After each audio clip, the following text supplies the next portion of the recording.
Legend of Xianwu bab 41 sampai dengan bab 45. Kenapa Ye Chen akan terus bertarung?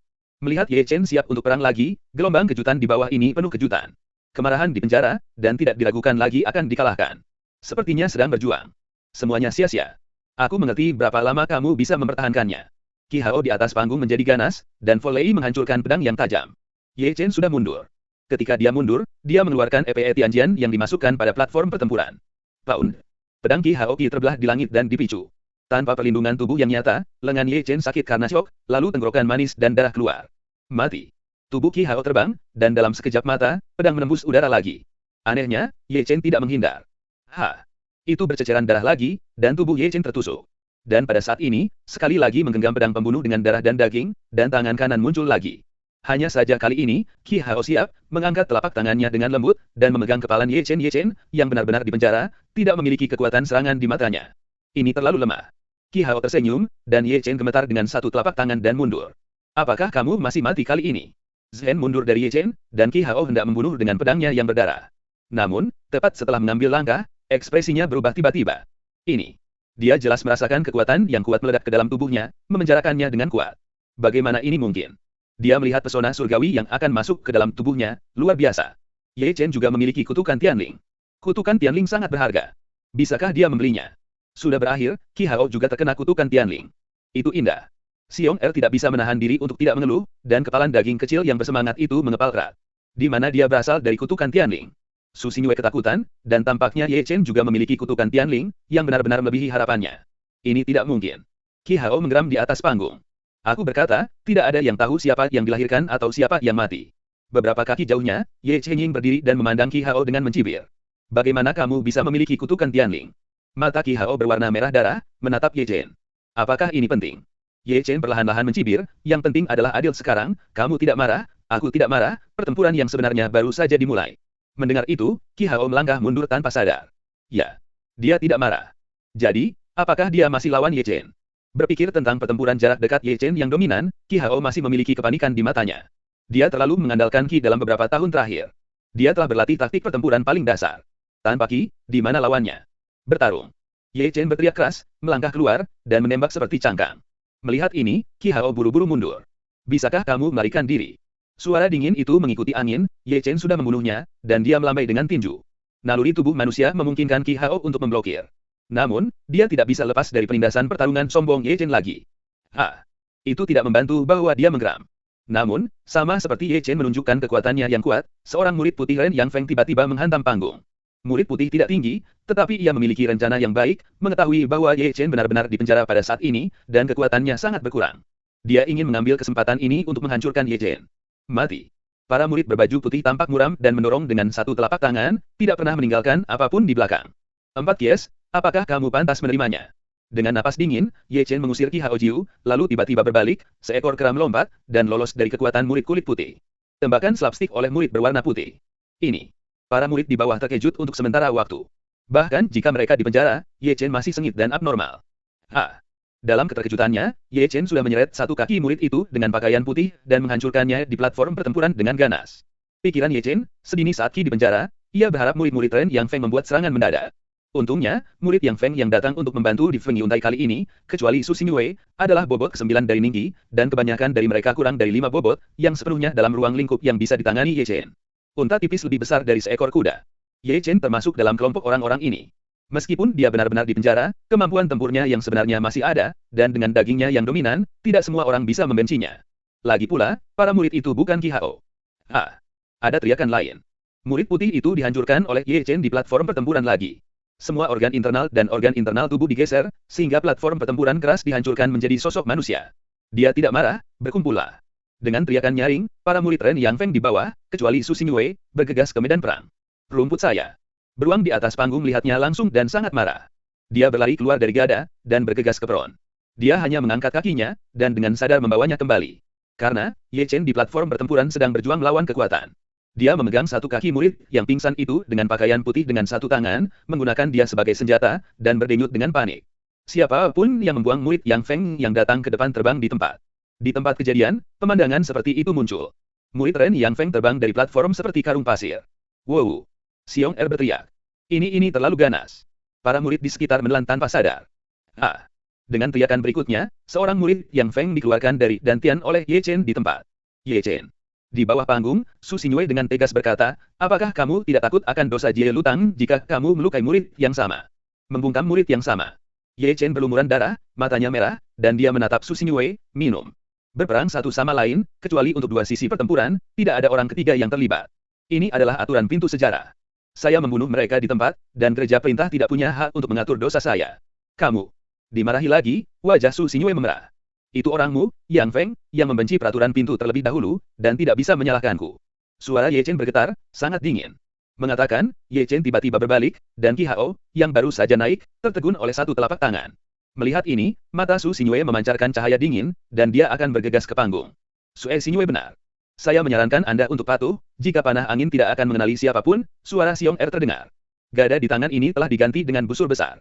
Pada saat ini, busur besar itu seperti bulan purnama, dan ada panah Qi yang mengerikan yang menjerit. Begitu Su Xingyue berani mengambil alih kantor, panah Qi ini juga akan menjadi yang pertama waktunya menembak. Setelah melihat ini, Su Xingyue mencari sejenak, merasakan udara dingin dari panah Qi. Dia memutuskan bahwa jika dia bertindak gegabah, dia akan ditusuk dengan panah. Berpikir seperti ini di dalam hatinya, dia mengambil napas dalam-dalam, dan hanya mengambil langkah yang baru saja dia ambil kembali. Itu benar. Xiong Er mencibir, dan kemudian tidak lupa melirik para murid di bawah, sambil mengutuk, aku tidak ingin menargetkan siapapun, aku jujur, kalau tidak jangan salahkan aku karena kejam. Begitu komentar ini keluar, para murid yang bersemangat untuk bergerak semua sangat marah, dan tidak berani bertindak gegabah. Di atas panggung, Ye Chen sudah mengumpulkan tas penyimpanan Qi Hao, dan kemudian menggeledahnya, tetapi semua harta berharga diambil olehnya. Dia masih meninggalkan sedikit wajah untuk Qi Hao, jika tidak, dengan sifat masa lalunya, Qi Hao pasti akan menghapus seluruh tubuhnya. Setelah melakukan ini, Ye Chen Yue turun dari panggung dan berjalan keluar. Ketika dia melewati Su Xingyue, Ye Chen melirik pipinya yang dingin dan mencibir, saudari Su, kamu tidak menutupi upaya hitam dan putih. Aku malu dengan saudaraku. Kamu. Su Xingyue hanya ingin mengatakan sesuatu, tapi Ye Chen telah terlempar dan berjalan pergi. Para murid di depan dan di kedua sisi memberikan pemahaman diam-diam untuk memberi jalan bagi Ye Chen. Pertempuran hari ini, klimaksnya sudah berakhir, dan mengejutkan, Qi Hao di dunia manusia dikalahkan oleh kekuatan yang kuat. Bahkan para murid Yang Feng yang datang untuk membantu, kecuali Su Xingyue, semuanya berbaring. Setelah hari ini, aku takut tidak ada yang berani memuridkan Ye Chen. Pergi. Setelah Ye Chen pergi, Xiong Er juga mengambil semua taruhan, menepuk pantatnya, dan menghilang. Setelah dia pergi, para murid yang disiplin itu terbangun seperti mimpi, selalu merasa sedikit kurang. Ah! Segera, Feng Yuntai mendengar suara hantu menangis. Batu roh Laozu. Itu semua milikku. 10 tahun kerja keras, satu sebelum kembali ke pembebasan. Dalam pertempuran Feng Yuntai, Ye Chen menjadi terkenal di luar pintu. Seorang siswa magang di Ningqijing kehilangan total 3 siswa puncak utama berturut-turut pada bulan Januari, termasuk ranah seseorang, yang pasti akan menjadi legenda yang bertahan lama. Malam. Puncak Tianyang. Zhong Laodao menempel erat di hatinya, dan merindukan seorang murid jenius, yang melukai hatinya. Puncak Diang. Mulut Ge Hong mencibir, King Yang Laur, dibandingkan dengan Yang Feng saya, Yang Feng Anda telah kehilangan lebih banyak lagi. Orang Yang Feng. Qi Hao terbangun dan menggeram seperti anjing gila, bunuh, bunuh, aku ingin membunuhnya. Kebisingan. Pria sejati King Yang berteriak, wajahnya biru, dan dia muram dan menakutkan, aku tidak bisa mengalahkan kondensat apapun, aku benar-benar tidak mengajarkan apapun padamu. Tuan, itu Ye Chen yang terlalu jahat, Su Xingyue berkata dengan marah. Jangan katakan lagi. Di bulan depan, kamu semua akan berada di gunung dengan tenang, di luar pintu, kamu bisa berhenti mempermalukan aku. Taman Roh Kecil. Ye Chen telah bekerja di alam liar selama lebih dari 6 jam. Dalam duel ini, dia tidak terluka ringan, dan tubuhnya penuh bekas luka, terutama 2 lubang darah di bahu kiri dan dada kanannya. Namun, luka-luka ini tidak seberapa dibandingkan dengan petugas pemadam kebakaran di Commandment Hall. Di bawah operasi tubuh penyulingan tandus, luka-lukanya pulih dengan sangat cepat. Ketika dia berjalan keluar dari pintu, dia sudah hidup dan sehat. Aku tergantung. Begitu dia melangkah keluar dari pintu, Ye Chen mendengar suara melolong. Ye Chen mengetahui bahwa selain bayi harimau dan Zhang Fengnian di Taman Xiaoling, ada juga tumpukan lemak. Oh tidak, itu haruslah seorang individu. Orang ini, tentu saja, adalah Xiong Er. Apakah anakmu seekor binatang buas? Xiong Er merekam, memeriksa tubuh Ye Chen, dan mendapati bahwa tidak ada bekas luka, dan dia terkejut. Di sini, Ye Chen mengulurkan telapak tangannya. Jangan khawatir, kamu tidak bisa hidup tanpanya. Xiong Er menatap Ye Chen dengan tatapan putih, mengetahui bahwa Ye Chen memintanya untuk batu spiritual yang ia menangkan. Kali ini, bagaimanapun, ini bukan jumlah yang kecil, Xiong Er tidak akan menelan semuanya. Bagian dari itu adalah kontribusi Ye Chen. Aturan lama, 5 atau 5 menit, 140.000. Xiong Er menyerahkan tas penyimpanan kepada Ye Chen. Setelah menerima tas penyimpanan, Ye Chen melirik ke dalam, tidak lebih dari 40.000, dan memasukkannya ke dalam pelukannya. Saat pertikaian ini benar-benar membuatnya mendapatkan banyak uang, 40.000 roh, dan di antara murid-murid Heng Yuzhong, ia pasti bisa masuk dalam daftar kaya. Di samping itu, Xiong Er maju selangkah, tampaknya tidak berniat pergi, dan berbisik, "Wah, pernahkah Anda ke Nether Black Market?" "Tidak." Ye Chen menggelengkan kepalanya dengan lembut. "Apakah kamu ingin pergi ke sana bersamaku?" Xiong Er mengerutkan kening dan memandang Ye Chen. "Dalam beberapa hari, lelang 3 tahunan pasar hitam ke-9 akan dimulai. Aku mendengar bahwa akan ada banyak harta yang akan dilelang." Berbicara, Paman juga mengeluarkan tongkatnya dan berkata, "Lihat. Tidak, tongkat ini diambil pada lelang terakhir pasar hitam Yudu, sekali setiap 3 tahun. Jika Anda melewatkannya, tunggu lagi 3 tahun. Tapi mengapa aku mendengar bahwa tempat ini tidak damai?" Ye Chen menyentuh dagunya. "Memohon kekayaan." Xiong Er berkata dengan tergesa-gesa, "Selain itu, selama pelelangan, pembunuhan dilarang. Pergi dan lihat saja. Jika kamu tidak bisa menyelesaikannya, pergi saja." "Bagaimana?" Mendengarkan kata-kata Xiong Er, Ye Chen menyentuh dagunya lagi, "Pergi dan lihat." "Oke. Itu dia. Aku akan mengambil bunga salju magnolia lagi. Sampai ketemu besok, di tempat lama." Xiong Er melompat dan menepuk pantatnya dan berlari keluar dari taman roh kecil. Setelah Xiong Er pergi, Ye Chen mengunci dirinya di rumah lagi pertama, ia menempatkan labu Zijin di samping tempat tidur untuk menelan langit dan bumi, dan kemudian mengambil tas penyimpanan Qi Ha. Membuka tas penyimpanan, Rao adalah kekuatan konstan Ye Chen, dan mau tak mau berbisik. Qi Hao bukan talenta muda yang mengolah keluarga, ia memiliki harapan tinggi dari keluarga dan dibudidayakan oleh orang-orangnya tak Yin Yang. Pertama-tama, hanya ada 30.000 batu roh di tas penyimpanan. Kedua, ada semua jenis cairan psikis di dalam tas penyimpanan, ada meridian bergizi, mereka yang berumur panjang, dan mereka yang kebugaran fisik, mereka benar-benar kaya. Selain itu, ada banyak rumput semangat dan artefak di tas penyimpanan. Banyak dari mereka belum pernah terlihat sebelumnya. Mereka pasti berharga. Adapun artefak, semuanya memiliki kualitas yang baik, dan beberapa bahkan sebanding dengan desisan. Pedang Qi Xiao. Pada akhirnya, hanya ada kulit kura-kura yang rusak di tas penyimpanan. Kulit penyu ini. Di bawah cahaya lilin, Ye Chen dengan hati-hati melihat kulit kura-kura di tangannya. Permukaan kulit kura-kura berbintik-bintik dan ukurannya hanya seukuran tamparan. Ada beberapa rune yang tidak dapat dibaca yang terlihat di atasnya. Seluruh tubuh masih memiliki perasaan yang tak terlukiskan, seperti perubahan atmosfer kuno. Roh kuno inilah yang menarik Ye Chen. Tapi saat Ye Chen diam-diam merenungkan, labu emas ungu di samping tempat tidur bergetar. Sebelum Ye Chen menjawab, cangkang kura-kura kuno disedot darinya, pusaran mulut labu ungu emas melebar, dan cangkang kura-kura itu ditelan langsung. "Apa situasimu?" Ye Chen buru-buru meraih Zijin Small Lab dan melihat ke dalam. Ye Chen terkejut menemukan bahwa setelah ditelan oleh labu Zijin, kulit kura-kura dilebur oleh kekuatan aneh di labu, dan akhirnya berubah menjadi napas. Adegan ini membuat Ye Chen kaget. Tiba-tiba, labu emas ungu bergetar lagi, dan gas yang menjadi kulit kura-kura disemprotkan oleh otaknya, dan itu dituangkan ke mata Ye Chen dengan netral. Wow! Ye Chen hanya merasakan matanya hitam, dan kepalanya meraung. Saya tidak tahu berapa lama sebelum Ye Chen menggelengkan kepalanya dan membuka matanya. Namun, matanya menjadi aneh, jika Anda perhatikan dengan seksama, Anda bisa melihat garis kata-kata kecil yang lewat di matanya. Bayangan ribuan sihir. Kecepatannya tak terbatas, itu seperti bayangan, itu tak terbatas, itu fantasi. Dengan Ye Chen bergumam, dia memejamkan mata lagi dan jatuh ke dalam kondisi yang indah. Ada keheningan di ruangan itu, hanya nyala lilin yang bergoyang. Saya tidak tahu kapan, Ye Chen berdiri di tanah, dan mengambil langkah dengan lembut. Meskipun langkah ini biasa, ada sesuatu yang lebih di bawah. Setelah melangkah keluar, Ye Chen tidak berhenti. Dia seperti berjalan sambil tidur, dengan langkah lambat, berjalan di sekitar rumah terus-menerus, kadang berjalan ke depan, kadang-kadang mendukung dengan tidak bisa dijelaskan. Saya tidak tahu berapa lama, ada aliran udara yang cepat di bawah kakinya, dan kecepatannya yang melaju semakin cepat, dan masih ada bayangan di belakangnya. Waktu berlalu dengan tidak sengaja. Ye Chen pergi di kamar semalaman. Ketika fajar datang, Ye Chen melangkah keluar ketika pintu tiba-tiba terbuka, berjalan di kebun dengan ceroboh, kadang-kadang seperti Xuan Wutuolu, dengan langkah-langkah mantap, kadang-kadang seperti angin sepoi-sepoi, datang dan pergi. Setiap langkahnya memiliki semangat yang tak terkatakan, dan misteri tubuh membuat orang tidak dapat mengetahuinya, kecepatannya terlalu cepat, dan itu membuat orang tidak dapat mengikuti irama. Saya tidak tahu kapan Ye Chen berhenti sedikit, matanya perlahan terbuka, tetapi matanya berkedip dengan ekstasi. Kecepatan janji seperti bayangan, yang tak terbatas adalah yang tak terbatas, fantasi itu imajiner, ya, kecepatan dan sihir yang bagus. Menerima napas, Ye Chen berlari kembali ke rumah. Ketika dia datang ke tempat tidur lagi, Ye Chen mengambil labu emas ungu di tangannya dan mengusapnya terus-menerus. Sayang sekali.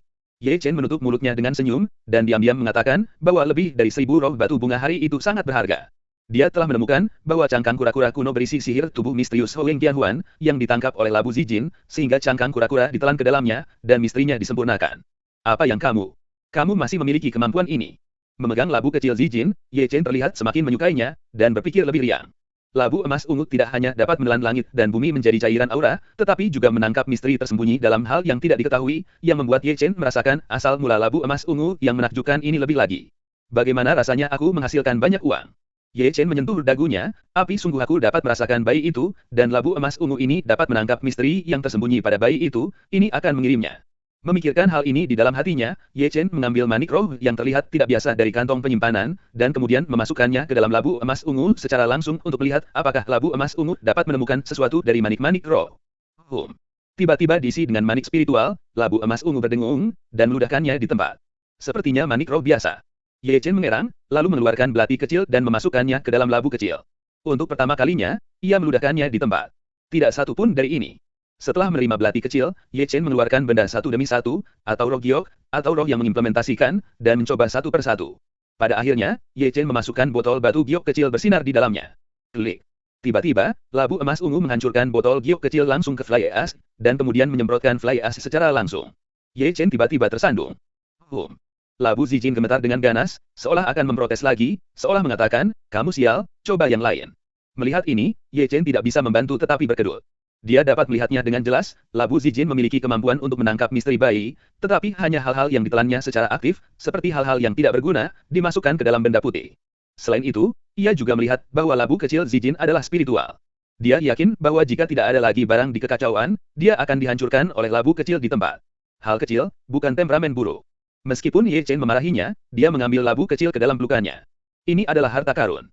Setelah sarapan sederhana, Ye Chen buru-buru berjalan keluar dari Xiaoling Yuan. Ketika keduanya sampai di gua di Houshan, Xiong Er sedang berbaring dalam tidurnya, dan mengeluarkan air liur ke seluruh lantai, seluruh karakter besar, seluruh tubuh yang ditumpuk dengan lemak, adalah cangkul. Keke. Ye Chen batuk, dan Xiong Er tidak menanggapi sama sekali. Melihat ini, Ye Chen naik dan menendangnya, pria kecil gemuk, bangun dan bekerja. Untuk pertama kalinya, pamannya masih terjaga. Ye Chen berbisik, mengapa wanita itu membuka pakaian? Begitu kata-kata itu keluar, kedua Xiong Er yang sedang tidur, seorang roh melompat keluar, di mana? Di mana? Trik ini benar-benar berhasil, kata Ye Chen penuh arti. Kamu sial. Mengetahui sedang dimainkan, Xiong Er menatap Ye Chen dengan kutukan tegas. Jangan perbaiki yang tidak berguna ini, cepatlah, rumput roh tidak ada di sini, kita tidak punya banyak waktu. Aku bekerja, kamu dapat yakin. Xiong Er meraih keselangkangannya di tempat, dan kemudian mengeluarkan tas penyimpanan, Lao Zu mengambil 9 sapi dan 2 harimau untuk mendapatkannya. Potong. Ye Chen tidak setuju, tetapi ketika dia membuka tas penyimpanan, dia terpana di tempat jumlah rumput roh di dalam lebih dari 3 kali dari waktu sebelumnya. Anakmu kejam. Ye Chen menghela nafas dan memandang Xiong Er. Kamu terlalu banyak mengambil, paman lamamu setuju. Jangan setuju. Lalu bagaimana kamu mendapatkannya? Aku menemukan bibiku, Xiong Er menarik hidungnya, dan menambahkan sesuatu ke dalam makanan mereka. Tambahkan sesuatu. Ye Chen mengangkat alis, apa? Acacia bubar. Begitu pernyataan ini dibuat, Rao adalah kekuatan konstan Ye Chen, dan dia tidak bisa menahan kerutan mulutnya. Dia harus memberi Xiong Er jempol, Niu Bing. Sebuah episode berlalu dan keduanya dimulai lagi. Ye Chen masih memimpin pemurnian, sementara Xiong Er sibuk membunuh. Segera, aroma obat yang menyegarkan muncul dari gua. Ye Chen secara alami tidak menyia-nyiakan wewangian obat kuat yang meluap ini. Pada awal ketika dia mulai memperbaiki cairan giok yang tersisa, dia mengambil labu kecil Zijin. Apa-apaan bayi ini, dan dia bisa menelan auranya sendiri. Xiong Er berjongkok di tanah, kedua matanya berputar perlahan. Jangan melihat, datang, dan bantu. Karena metode Ye Chen untuk memurnikan cairan giok semakin mahir, kali ini memurnikan cairan giok 3 kali lebih banyak dari yang terakhir, dan keduanya hanya membutuhkan 6 hari. Pada malam hari, keduanya berbaring di tanah seperti babi mati setelah 6 hari penyulingan gila, keduanya menjadi bosan dengan anjing. Berangkat besok, pergi ke pavilion Wan Bao sebelumnya untuk mendapatkan sesuatu yang berguna, mengerti? Xiong Er, sambil mengisi botol Yuling liquid di tas penyimpanannya, memerintahkan Ye Chen. Hal-hal yang berguna.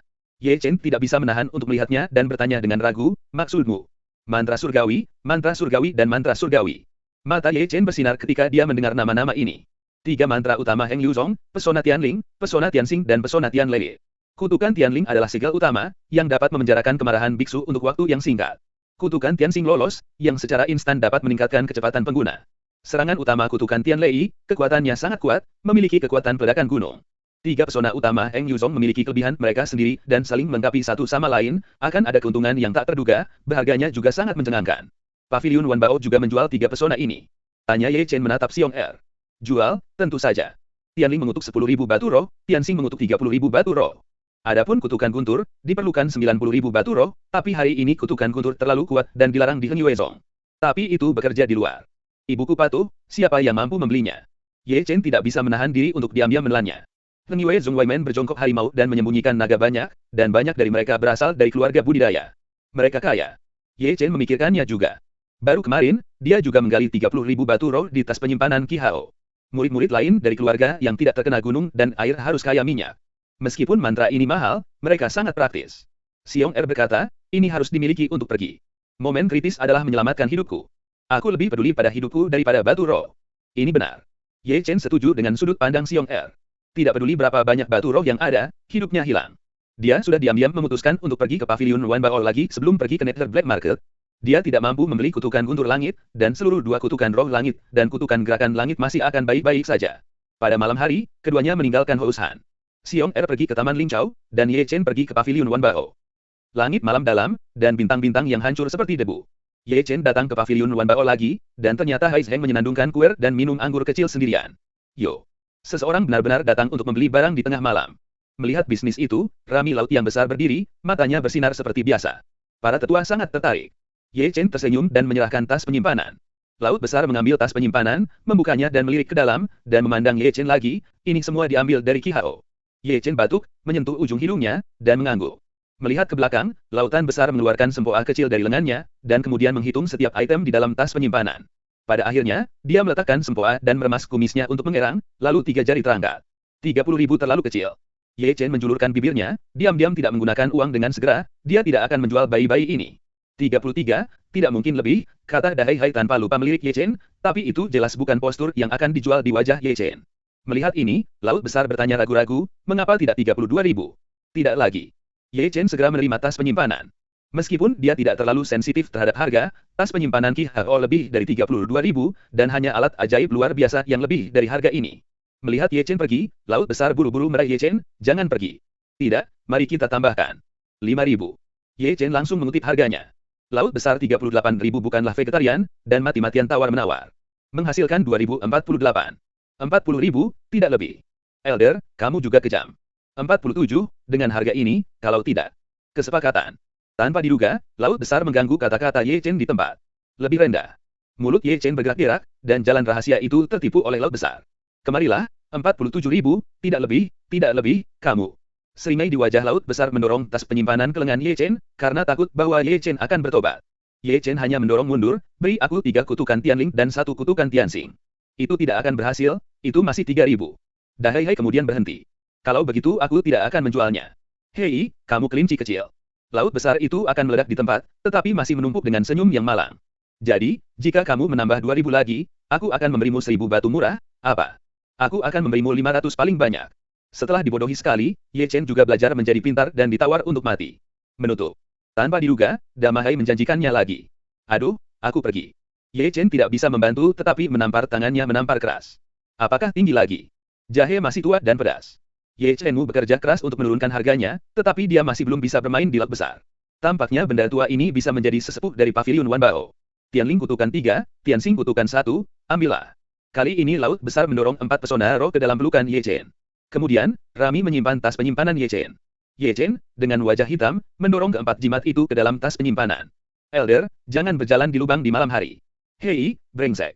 Di samping, sebelum Laut Besar meledak, Ye Chen berlari keluar dari pavilion Wan Bao. Sudah larut malam untuk kembali ke Little Spirit Garden. Hum. Di taman kecil, semua suara tongkat besi mengenai udara, bayi harimau tidak tertidur, dan dia masih bekerja keras, batang besi hitam digunakan dengan baik di tangannya, meskipun dia canggung, tetapi dia secara bertahap menjadi mahir. Sus Hihu sangat terlatih sehingga dia kembali tanpa sadar.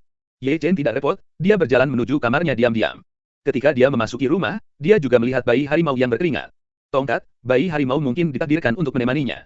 Berbicara, Ye Chen melangkah ke pintu. Tidak ada yang perlu dikatakan sepanjang malam, dan kemudian fajar. Hari berikutnya, tepat setelah fajar, Ye Chen berjalan keluar dari Taman Xiaoling. Di kaki gunung, Xiong Er muncul tanpa urutan tertentu. Xiong Er hari ini, selain celana bunga di tubuh bagian bawah dan rompi di tubuh bagian atas, memiliki satu hal lagi di tubuhnya, yaitu gogel cerah yang tergantung di dadanya, bersinar dengan cahaya yang tertahan. Mari kita sewa burung roh dan terbang. Ye Chen menatap langit.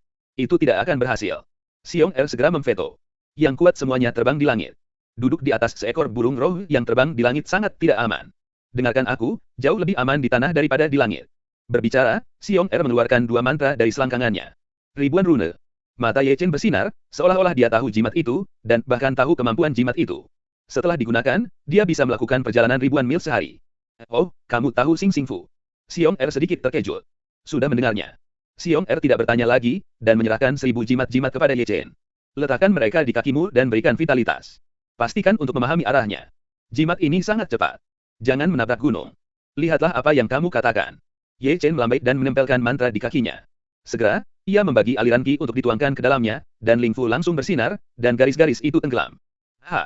Penerbangan Ye Chen Yu yang masih di tempat saat terakhir bergegas keluar. Setelah Xiong Er pula, Chang Hong mengikuti jejak Ye Chen seperti Chang Hong. Peningkatan kecepatan yang tiba-tiba membuat Ye Chen sedikit tidak nyaman, dan dia adalah yang pertama kali menggunakan 1000 baris. 1000 karakter garis ini cukup bagus. Sambil memegang arah, Ye Chen berkata sambil tersenyum, telinganya dipenuhi angin bersiul. Meskipun kecepatan 1000 baris pesona ini tidak secepat Su Yingqian Magic, energi yang dikonsumsi jauh lebih sedikit daripada Su Yingqian Magic. Hai. Bayangan keduanya terus menghilang, dan di belakang mereka ada debu yang mengepul. Berderap semalam, keduanya bergegas ke hutan tandus. Ini akan menjadi 1 jam lagi, Xiong Er bertanya tentang waktu dan jarak. Aku sudah mencium bau gas berdarah, Ye Chen mengerang. Tenang, tidak apa-apa, apakah ada saudara laki-laki? Tangan kecil Xiong Er menepuk Ye Chen. Hati-hati. Hanya mendengarkan suara tiba-tiba Ye Chen, dia meraih Xiong Er dengan satu tangan, dan kemudian dengan cepat mundur. Boom. Keduanya baru saja pergi, dan daerah yang baru saja mereka masuki meledak. Tiba-tiba, puing-puing runtuh, dan pohon-pohon besar dan tebal di sekitar jatuh, dan bahkan bumi diterbangkan dari lubang yang dalam seukuran 3 kaki. Saya rumput. Melihat ini, Xiong Er langsung berteriak. Jika Ye Chen tidak merespons dengan cepat sebelumnya, mereka akan meledak di tempat. Ibunya, siapapun yang membunuh Qian Dao membuat jebakan di sini, Xiong Er berteriak dan berteriak. Mata Ye Chen menyipit, kembali ke belakang dengan Xiong Er, dan dia melihat sekeliling dengan waspada. Dia mengalami kesulitan tidak lama setelah dia keluar, dan dia tidak bisa tidak khawatir tentang keamanan perjalanan. Berdesir. Segera, di malam yang gelap, ada suara gemericik, angin dingin datang, dan ada darah. Aku bisa lolos dari perangkap formasi penjebakan, dan memandang rendah dirimu. Dengan tawa menyeringai, seorang lelaki besar keluar dengan pedang hantu. Lelaki itu telanjang dengan tangan terentang, rambutnya dicukur, matanya cekung, mata merah darah, dan bekas luka di wajahnya, penuh gas tirani, ditambah wajah galak, tidak enak dilihat pertama kali. Matahari sejati. Merasakan nafas yang diungkapkan oleh lelaki besar itu, wajah Ye Chen dan Xiong Er menjadi jelek sesaat. Bawalah tas penyimpanan, aku bisa membuatmu mati lebih bahagia. Pria besar itu datang perlahan-lahan dengan pisau besar, dan roh tirani itu bahkan lebih baik. Pisau besar dan berat itu pingsan dan dingin. Melihat ini, Xiong Er melirik Ye Chen, lakukan. Pergi. Ye Chen mengangguk dengan lembut ketika ditanya tentang Xiong Er. Akan aneh jika ini terdengar tanpa kejutan. Kedua barang memiliki atmosfer yang kental, 1 yuan per orang, dan 1 kerajaan, dan mereka harus bertarung dengan senyap. Jika itu adalah lingkungan matahari sejati tingkat tinggi, kedua barang akan terbuka sesegera mungkin. Namun, meskipun nafas orang besar itu kuat, itu sangat tidak stabil, pada pandangan pertama, ia berhasil menembus senyap. Ye Chen dan Xiong Er secara alami tidak takut pada dunia nyata yang baru saja menerobos. Perampokan. Dengan Xiong Er melolong, tendangannya menendang tanah seperti bola meriam. Merampok, Ye Chen juga bersiul ketakutan, mengikuti Xiong Er dan membunuhnya. Melihat ini, Big Han tiba-tiba ragu-ragu. Tiba-tiba, tongkat Xiong Er datang kelintian. Mencari kematian. Wajah Han Han berubah suram, dan dia menepuknya dengan telapak tangannya.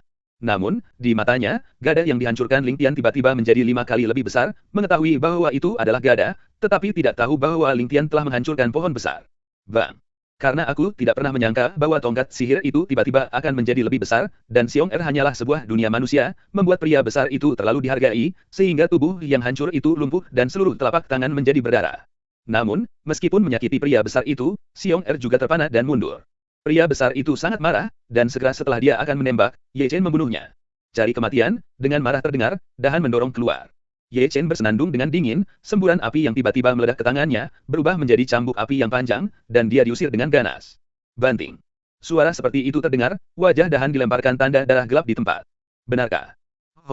Ketika pria besar itu terkejut, raungan harimau berdering, Ye Chen melemparkan seekor harimau merekam misteri kemarahan binatang itu, dan segera menggetaknya di depan pria besar itu. Dia seperti binatang buas yang turun gunung, dan jalan keluar dari sarung tangan itu bahkan aneh, kadang-kadang seperti harimau, kadang-kadang kera yang ganas, kadang singa, kadang-kadang seperti serigala, menyambar, menepuk, merobek, tangan, kaki, lutut, bahu, masing-masing di tubuh sendi itu semua adalah senjata yang ganas. Karena dia tidak pernah menyangka bahwa teknik pertarungan jarak dekat seperti itu akan terjadi dalam keadaan kental, dahan dipukuli. Ya. Xiong Er berteriak, datang dengan tongkat, dan bekerja dengan Ye Chen untuk bertarung melawan Han, yang sangat marah. Namun, bagaimanapun juga, ia berada di ranah matahari. Segera, dia menghentikan retret dan menyebarkannya. Ben Lei Palm. Tinju harimau naga. Ye Chen dan Xiong Er muncul satu demi satu. Boom. Tinju bertabrakan dan meraung. Telapak tangan Zhenyang benar-benar menakutkan, dan dia memuntahkan kembali darah dari Ye Chen dan Xiong Er. Kesenjangannya tidak begitu besar. Ye Chen menghela nafas dan menghela nafas dalam hatinya. Meskipun dia memiliki kekuatan seekor lompatan, dia masih menghadapi penindasan absolut. Kalian semua akan mati. Han besar itu sangat malu oleh anak aneh itu sehingga Han besar tiba-tiba menjadi marah. Siapa yang tidak harus mati? Ye Chen mencibir. Nah, ini indah. Di satu sisi, Xiong Er dan Ye Chen berdiri berdampingan, memberikan jempol pada Ye Chen. Kamu tidak jahat. Bagaimana ini? Guncangan pria besar itu segera terdengar di tempat kejadian, momentum kuatnya dengan cepat menghilang, dan seluruh tubuh amarahnya kembali ke kedamaian. Baru pada saat itulah dia menemukan mantra telah ditempelkan padanya, dan masih ada dua. Mantra Tianling. Pria besar itu terkejut, seolah-olah dia tahu mantra Tianling. Dia ada di alam matahari, dan dua kutukan Tianling hanya bisa memenjarakannya selama sekitar 1 menit, kata Xiong Er kepada Ye Chen. Kalau begitu ambillah hidupnya saat dia sakit. Mulai. Baru saja kembali ke hutan tandus yang tenang, karena Ye Chen dan Xiong Er, dua desas-desus serigala-serigala hancur. Melihat ini, pria besar itu mengubah pandangannya, dan saat mundur, dia dengan keras berdampak pada pemenjaraan kutukan Tianling. Dia tahu bahwa dia bisa mengalahkan kemenangan dengan hanya mendukungnya sebentar. Tapi bagaimana mungkin Ye Chen dan Xiong Er memberinya waktu? Ben Lei Palm. Tinju Harimau Naga. Mengetahui bahwa waktu adalah kehidupan, keduanya tidak berani memegang tangan mereka, dan misteri yang kuat menimpa lelaki besar tanpa topi. Ketika darah bercahaya, Ye Chen melambaikan pedang Qi Xiao, hampir membelahan Han Sheng. Pria besar itu memuntahkan darah dan mundur, tetapi sebelum menghentikan wujudnya, Xiong Er yang melompat maju dan menghancurkannya. Gada menjadi 5 kali lebih besar ketika jatuh, menanamkan semua energi sejati Xiong Er. Tidak. Melihat gada itu hancur, lelaki besar itu menggeram ketakutan. Bagaimana dia dapat berpikir bahwa karena dia adalah seorang Hikhu di alam kerajaan, dia akan dibunuh oleh roh yang kental dan alam manusia, sehingga banyak misteri tidak dapat dilakukan di masa depan. Namun, saat rendahan melolong, baik Ye Chen maupun Xiong Er tidak akan memiliki belas kasihan pada saat ini. Keluar campuran, selalu harus membayar kembali. Berbelas kasih kepada musuh sama kejamnya dengan diri sendiri, jika mereka tidak membunuh lelaki besar itu pasti akan membunuh mereka setelah menerobos penjara. Ini adalah dunia para bhikkhu, kejam. Boom. Saat gada jatuh, seluruh bumi bergetar. Ketika awan asap menghilang, Ye Chen dan Xiong Er maju bersama, dan pria besar dalam kondisi nyata matahari hampir menabrak tumpukan. Tempat ini seharusnya tidak lama. Keduanya mulai mengambil tas penyimpanan Han yang besar, dan semua barang berharga digeledah dan dibersihkan. Setelah melakukan ini, keduanya menghilang dan menghilang. Setelah keduanya pergi, seorang lelaki tua berjubah ungu keluar di malam yang gelap. Ada api sungguhan. Melihat ke arah di mana Ye Chen dan Xiong Er pergi, dia dengan lembut menggaruk janggutnya. Ye Chen dan Xiong Er muncul lagi, jauh di dalam hutan tandus. Mereka berdua membutuhkan waktu 1 jam untuk memulihkan luka mereka, dan kemudian mereka mengeluarkan tas penyimpanan Han dan bayinya. Aduh, aku pergi. Tiba-tiba, suara kejutan di antara kedua orang itu mulai terdengar. Ini layak menjadi matahari yang nyata. Itu kaya. 2 kutukan surgawi tidak sia-sia. Aturan lama, 5 atau 5. Kedua kepala berada di kepala mereka, berjongkok di tanah dan berbagi hasil rampasan. Di tas penyimpanan Han, ada lebih dari 100.000 batu roh, sepertinya dia akan pergi ke pasar gelap untuk berpartisipasi dalam pelelangan, dia tidak pernah berpikir tentang selokan kecil yang menjungkir balikan kapal. Setelah hal-hal sepele dari batu roh, cairan roh dan rumput roh dibagi oleh Ye Chen dan Xiong Er, hanya ada pisau hantu di tanah, 2 gulungan, dan tripod kecil seukuran kepalan tangan bayi. Pada saat ini, api yang nyata berdenyut, membiarkan mata Ye Chen menyala, menyapu kedua gulungan dan pedang berkepala hantu, dan akhirnya matanya jatuh pada tripod kecil itu. Ini sayang. Mata Ye Chen memancarkan cahaya yang bagus. Aku ingin pedang ini. Aku ingin tripod kecil ini. Kata-kata keduanya tidak dalam urutan tertentu. Setelah berbicara, keduanya saling memandang, saudara yang baik. Pada akhirnya, hanya ada 2 gulungan yang tersisa, dan masing-masing mengambil 1. Goyang kepalan gunung. Xiong Er melirik nama pada gulungan itu, dan kemudian mengejutkan salinan di tangan Ye Chen dan bertanya, apa milikmu? Apa ini? Ye Chen menyeringai, menatap gulungan kuno di tangannya.